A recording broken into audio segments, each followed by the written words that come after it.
What it do? Bonjour, gang! Je fais des vidéos maintenant. J'ai pris une note pour son temps. Bars.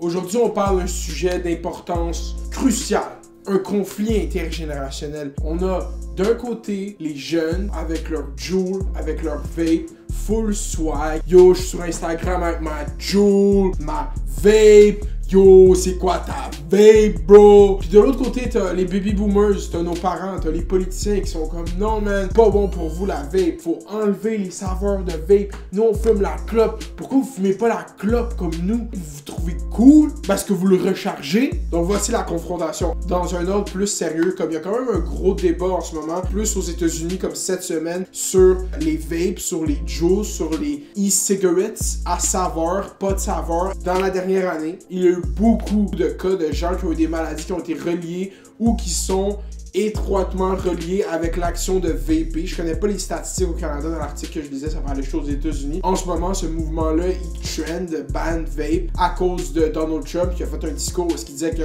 c'est des grosses compagnies qui s'enrichissent vite puis c'est pas bon pour les enfants. Vaping has become a very big business as I understand it, like a giant business in a very short period of time. But we can't allow people to get sick and we can't have our youth be so affected. And I'm hearing it, but people are dying with vaping. So we're looking at it very closely. And, you know, if nothing else, this is a conference that's going to let people know about it because people are going to watch what we're saying. And parents are going to be a lot tougher with respect to their children. Juste pour parler de la Juul, on voit clairement qu'il y a eu un effort de marketing. Puis je sais pas si c'est juste du marketing de la part de la compagnie Juul ou juste les memes, le fait que c'était un meme d'avoir une Juul. À un certain moment, c'était comme engrainé dans la culture internet de comme hey, puffer la Juul, c'est fucking cool. Je demande souvent quand des trends comme ça partent si c'est pas à cause de du marketing qui a fucking bien fonctionné ou c'est juste les memes. Parce que les memes, c'est tout le temps le meilleur marketing. S'il y a une chose à se rappeler, c'est que les memes, c'est tout le temps le meilleur marketing. Fait que peut-être que Juul a été victime de son succès parce que c'est tellement devenu un meme que maintenant la FDA aux États-Unis dit qui font du marketing envers les jeunes. Au Canada, Santé Canada a dit que d'ici à la fin de l'année, ils allaient avoir testé plus de 3000 échantillons de liquide à vape pour savoir c'est quoi qu'ils mettent là-dedans. Moi, je connais pas la vape, ok? Personnellement, j'ai jamais vraiment vapé. J'ai-tu déjà goûté à une Juul? Ouais. J'ai-tu déjà goûté à une vape? Ouais. Mais comme j'ai pas une attirance envers ça, comme avoir ma vape à moi. C'est parti d'un mouvement de vouloir aider les gens à arrêter de fumer la cigarette. Que là, il faut vraiment déterminer est-ce que c'est une meilleure alternative. Moi, je suis pas l'expert là-dedans. Je suis pas un scientifique. Je fais juste amener le débat parce que j'ai hâte de voir le débat dans les commentaires de cette vidéo parce qu'il va y avoir du monde pour la vape, du monde contre la vape, puis ça va être débat dans les comments, ok?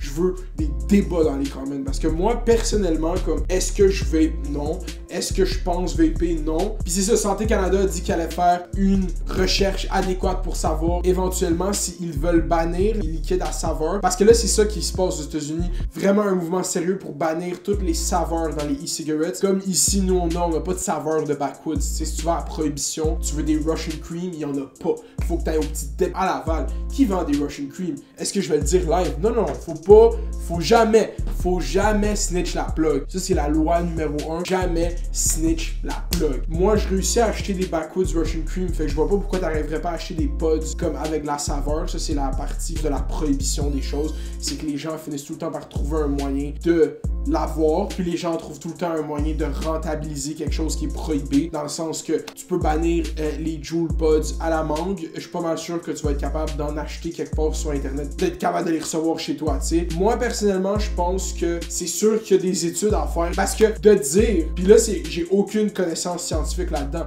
mais de dire que d'inhaler autant de vapeur mélangé à la nicotine, ça a aucun impact sur tes poumons, et ça fait pas de sens. Dans ma tête, ça tient pas debout. C'est sûr qu'il y a un certain impact. Là, il faut mesurer est-ce que ça a le même impact que la cigarette, que d'autres produits du tabac. Puis vous savez quoi, le temps va le dire, parce qu'il fut un temps où est-ce que René Lévesque fumait des clubs en train de faire des discours, tu sais, par rapport à comment c'était socialement acceptable la cigarette. En ce moment, la Juul, c'est low-key socialement acceptable, mais est-ce que ça va être comme ça pour toujours? Est-ce que c'est sur le bord de changer?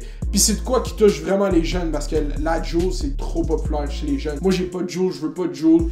Si tu fumes pas la Juul, si tu veux pas arrêter de fumer la cigarette, achète-toi pas une Juul, t'as pas l'air cool, ok? Bars.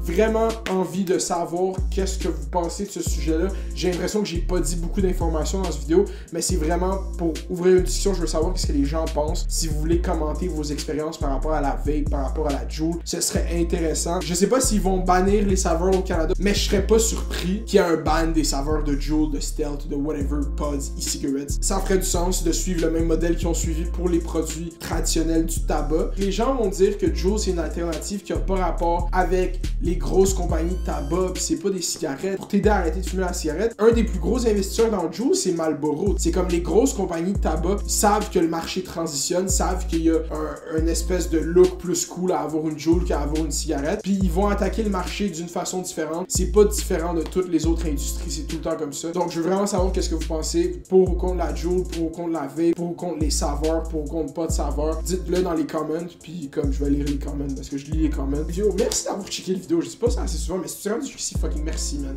C'est fucking gentil. C'est fucking gentil. Fais les doses, fais les bails, reste à l'école, ok? Dog one. Dog one. Dog one.